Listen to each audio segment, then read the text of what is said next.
that point. Yeah, this is obviously taken all day to kind of initially process this scene.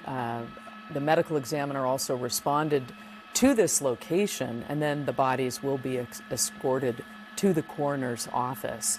Eliana, are you seeing some movement there? We're starting to see some movement here from the coroner's vans. It's 3 of them. I can't think of a time when I've covered a story with 3 coroner's vans. It's usually just 1 or 2 at most. And in this case, we have 3 that were just lined up side by side, and each one is carrying the body of a fallen deputy, their body draped with an American flag, now making its way off of the property and onto Sheriff's Road. And it's going to be a right-hand turn for them whenever they're ready. I don't know that they'll be at the very front of the procession. Usually that is reserved for the motor officers, which I think is what we're starting to see. So we'll see the motor officers start to make the first push here to the west, down Sheriff's Road. That's going to be down toward Eastern. So the motor officers will be at the front of the pack. We will likely then see the 3 vans from the coroner's office, followed by the dozens of patrol units from the Sheriff's Department that are going to be at the tail of the procession. And we talk about how this took all day. There's so much involved in this besides the investigation. They want to handle everything with such care. They want to make sure everyone is notified, and they want to give everyone a chance to be able to get in line, to get there, to be in order, and to make this just roll out and be the best possible procession they can have, because there's just so much meaning connected to it. And they certainly wanted to give other law enforcement from around the region a chance to be here as well. Yeah, they, of course, extend the invitation to other law enforcement agencies if they want to be a part of it. A lot of them may even come on their day off in their just regular civilian clothes, because they also want to pay their respects. And, of course, we also have members of the public who will want to do that. And one of the things that the Sheriff's Department also does, they have the unique ability, because they do have planes as well. A lot of people don't know that. In addition to the helicopters that the Sheriff's Department has, they also have a plane. They have a King Air, and they can use that plane if a family member of the fallen lives somewhere else, in another state, for example, or even just a little bit too far for them to drive from wherever they live up to LA County. They will send that plane to their nearest airport and pick up the family member and bring them here to Los Angeles to allow them to be part of the procession, and of course everything that comes with losing a loved one in this type of situation. Yeah, they try to make it as easy as possible. A loved one could simply be out of town and not there right now, but would want to be there for something like this. And we're seeing them make that turn that you mentioned, and it's quite a sight as they go by the American flag. It's you never really get used to seeing that. It's always just so emotional to see something like this, as you know that these are 3 men who showed up to work this morning simply to do a job, and now unfortunately their final drive here is going to be from work over to the coroner's office just a few miles away, and they're escorted by their fellow coworkers as they leave Sheriff's headquarters and start to make their way to Boyle Heights. And we're beginning to see the rest of the procession follow those 3 vans from the coroner's office, and what looked to be a number of personal vehicles leaving as well, Kathy. Personal vehicles there in between, and some unmarked vehicles. Now we will see that as they go between the 2 fire trucks that have been positioned there with the flag. And Ileana, are you hearing from any law enforcement members that you know talking to you today? I know I have talked to a few, and they just said this is a heavy day. This is a very tragic day for us. There are not many other words that we can put to this right now. It's hard to explain what we're feeling. Yeah, it's absolutely tragic. You do feel like it's losing a family member, so it's very emotional, not only for members of the LA County Sheriff's Department who may or may not have known these deputies, considering how large the department is. There's all of the neighboring agencies and even nations throughout the country who understand how big of a loss this is for the department to lose 3 deputies in one day in one fell swoop. And these are 3 deputies with decades of experience, 74 years total. One of the deputies with 33 years on the force, likely starting to think about retirement. And unfortunately, with the tragic events of today, we lost 3 veteran deputies here of the department who are never really going to be able to be replaced, especially not when you think about that they were more than just deputies. They were somebody's husband, they were somebody's father, they were somebody's brother, they were somebody's son. And unfortunately, again, 3 men of the Sheriff's Department lost their lives today, yet to be identified by name, but we know veterans of the department. And Eliana, where we're still seeing a number of vehicles exiting the facility, but I was just going to ask you if they're now reaching the freeway, the motor officers first, it appeared to be a couple dozen of them leading the way, followed by those 3 coroner vans carrying the bodies of the fallen deputies. Yeah, I'm kind of hopping and skipping over to the 10 freeway. Just there's a lot of homes in the way, so it's a little bit difficult to see the entire procession as it weaves its way here on Eastern, but you can just see them. They're making that turn. It's going to be an eastbound turn onto Ramona, which is where they'll be able to pick up the 10 freeway. So we'll be able to see that from this vantage point. And again, pardon the distance of the shot. We were asked to stay a few miles away. They have a temporary flight restriction in place for us. So that's why we're kind of shooting this from a distance. But you'll see that they'll make this turn onto the Ramona on-ramp for the westbound 10 freeway. And again, the CHP is going to be holding back the traffic. So you're going to see a very heavy line of traffic here on the westbound 10. And you'll start to see some on-ramps coming into the picture as well. And that's where you'll start to see members of the community and likely the fire department as well. That's going to be on some of these on-ramps waiting to pay their respects to these fallen deputies. We're seeing 2 people there right now. It's quite a view because I think anybody would notice this. You're seeing 1 motorcycle officer followed by the rest of them, and it's just quite a sight. You know that something very serious is happening here, and so I'm sure a lot of people will want to slow down and take a look at that. It's quite a sight. It is, and you can see the freeway shut down on that side to allow for this procession to progress. Want to point out something that NBC4 has just learned, which is LA County deputies are now conducting a search warrant in Santa Monica, and we're told this is connected to the investigation into the explosion that killed the deputies this morning. George, I'm going to follow the search them is happening in the area of Bay and Lincoln right now, and we know ATF has taken over the investigation into the explosion. Investigators tell us they are trying to determine if there might be any other explosives at this location, and because of that, people in the surrounding area have been evacuated. We do have a reporter headed to that scene, and she will be bringing us a live report coming up on the NBC4 News at 6. We're going to stay on top of this one as well. Yeah, there's still so much to learn with the investigation as it unfolds. And of course, the families will want to know and want answers as well. So it's very important that they take their time and that this unfolds in a correct way as we continue to watch the procession right now. Eliana, where do we stand right now with the motorcycle officers and the rest of the procession as we continue to watch as they make their way to the medical examiner's office, which is not far away, but, you know, it takes some time given that we've got the traffic. As we work to get Eliana, here Eliana's back. Eliana, I see you now are showing a number of people here lining the overpass and paying their respects. Yeah, you can see them there on one of the freeway overpasses. We have a mix of civilians, and we also have, I believe, some members of the Sheriff's Department that are up there as well.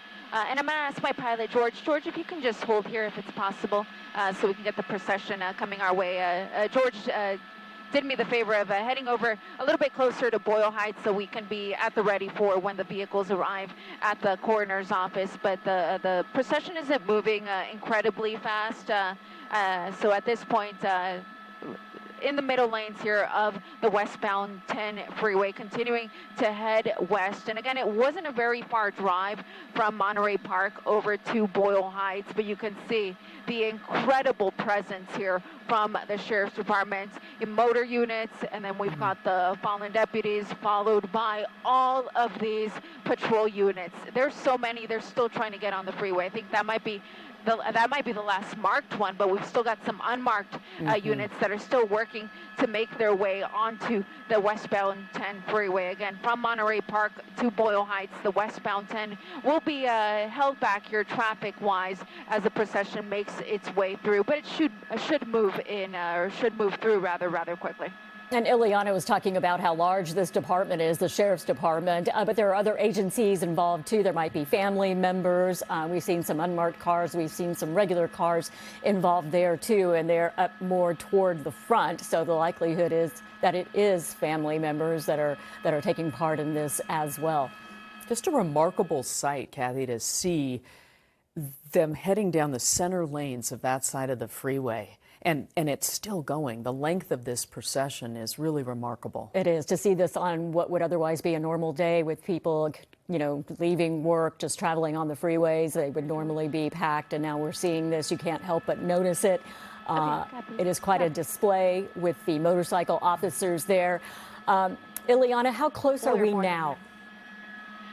So we're getting very close here. We're about 4 miles away now from Monterey Park, and the procession is coming up to, they're about at City Terrace, and you can see all of the folks here up on the pedestrian bridge. Those are civilians who, of course, have heard about today's tragedy, and they wanted to be a part of it in their own special way here, just by at least paying their respects to the fallen sheriff's deputies. But again, the procession continues to make its way westbound, and they're going to pass a couple of exits like City Terrace and State, but Soto is where they're going to be getting off. They're going to get off at Soto, and then they're going to go westbound on Marengo. That's going to put them right by LA County Hospital, LA County General, for those of you who are familiar with the area. And then just a little bit west of that is where we have the coroner's office. So they really won't be on the road too much. In fact, it looks like they're already setting up to exit the 10 freeway here at Soto.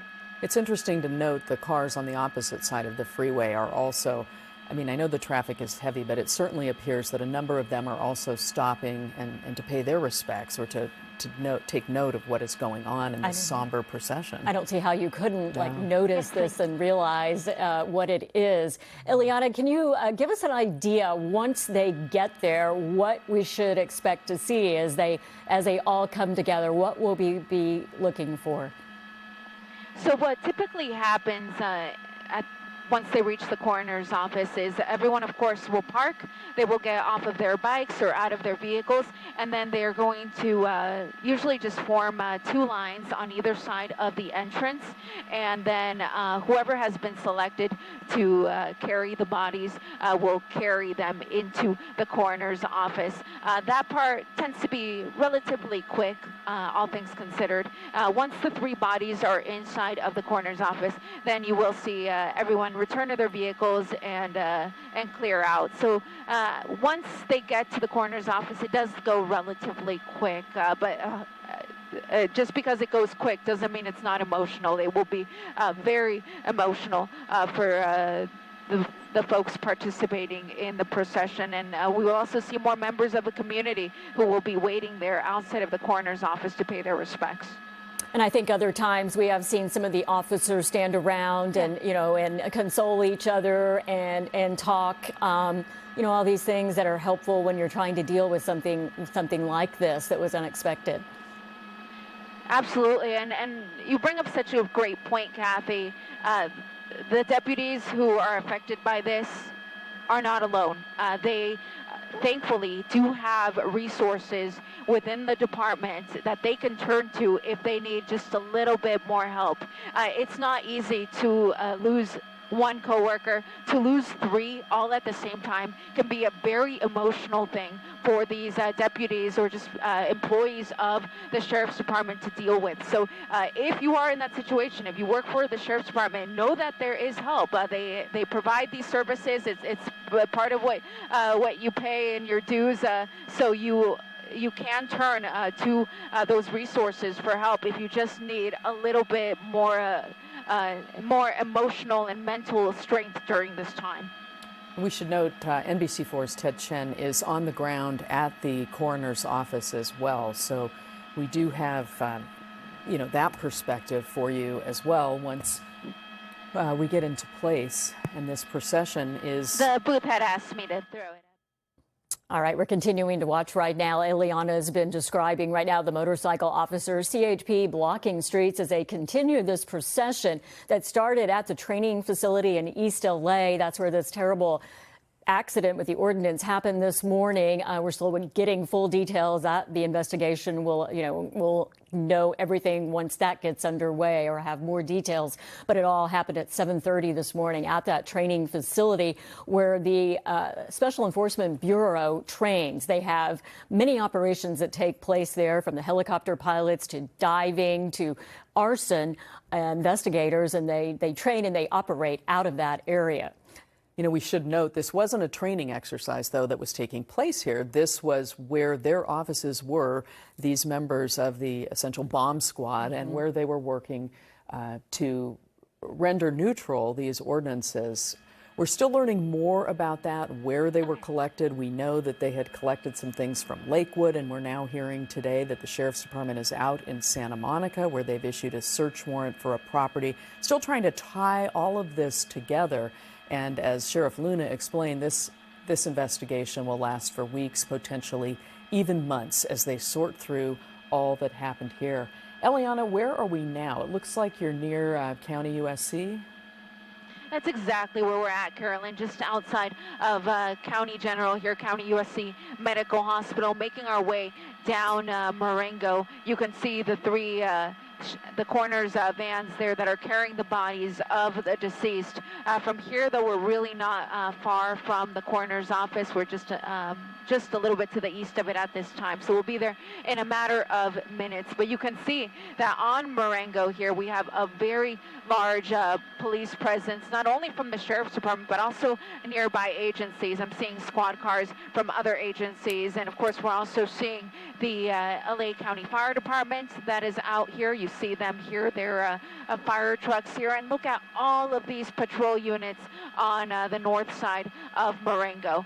This, again, a very emotional moment for members of the department and other departments who, of course, are here to show their respects for the tragic loss of 3 members of the Sheriff's Department early this morning. And one of the most emotional things that we will see is this. As they make their way where the fire trucks have their ladders extended, the American flag there. This is now the entrance to the medical examiner's office, or we're getting very close. So essentially the end of the procession now, as we had the American flag at the beginning at the training facility, and now toward the end as they head to the medical examiners. And we can see the deputies lined here along the curb as the motorcade makes its way past them. And you can see they're standing there paying their respects as the 3 vehicles from the coroner's office bring the bodies of the fallen deputies here to the medical examiner's office. And this is the last turn here that they'll make to get onto the property for the coroner's office. And you'll see the vans know exactly where to go because, of course, they're being driven by employees of the coroner's department. So they are the ones that are going to be positioning the vans exactly where they need to go. And again, it's not very typical for them to have 3 vans arriving at the same time. That is extremely rare here. Usually, again, one van, 2 at most, but for 3 vans to be arriving here to the coroner's office is very out of the ordinary. So they're going to kind of try to figure out where's the best place to park these vans to make it ideal for the members of the SCB team to take the bodies out of the vans and bring them into the building. And of course, it's all well orchestrated because they want to do this with so much dignity. They don't want anything to go wrong. As Ileana, as you said, it happens quickly. They know what they need to do, and they want to make it as easy for everyone as you possibly can in this moment. Yeah, absolutely. And you can see that once we got going here with the procession, they got here in no time. The CHP doing a great job holding back traffic on the 10 freeway. We, of course, also had a lot of road closures, and a lot of those closures actually happened in LAPD's jurisdiction, which is actually where we're at. So, of course, they played a role in assisting with the traffic control here through the area. I'm going to ask my pilot, George, if we could scoot forward just a little bit, see if we can maybe dodge the Keck building here so we can get a better shot of the vans here as we come around. But again, the vans carrying the bodies of the deceased are now on the coroner's property, but the procession still continues. Some of them still getting off of that 10 freeway. It was such a long show of love here from the department that there's still vehicles that were partaking in the procession still getting off the freeway. Yeah, so many vehicles involved there. And also I noticed as we were on the, following you and the procession, I saw people who were just stopping and were watching and obviously paying their respects too, knowing what they're seeing. I think most people by now have heard what happened today. That started at 7:30 in the morning.